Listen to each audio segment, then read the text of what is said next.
Our organization is the Progressive Oklahoma Baptist State Convention, or POBSC. We are a collection of statewide churches, most of them located here in Oklahoma City, that work together to advance the kingdom of God. Our project is Sex in the Church Basement. We knew that we needed something that would provide pause to our audiences.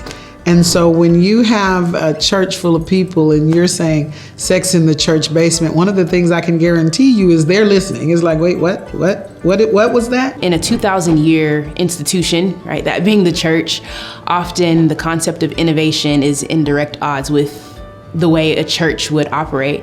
And so Spark Innovation has kind of forced us to think, how can we be innovative? There are a lot of things that we think of that we think should happen, in and around the church space. What Spark Innovation has done is given us an opportunity to really drill down and explore that. We created a workbook.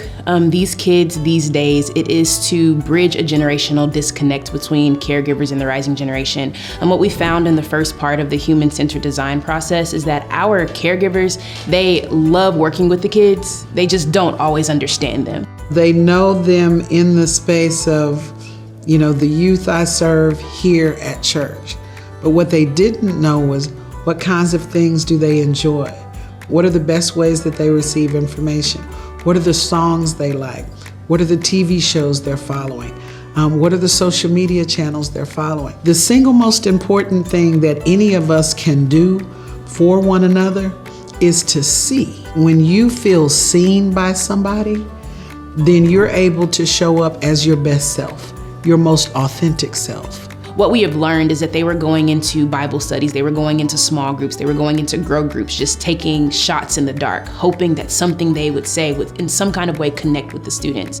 But now that they have a tool and a resource to do some research before it's time to go into those spaces, they feel a little bit more empowered to establish genuine relationships with the students that they're serving.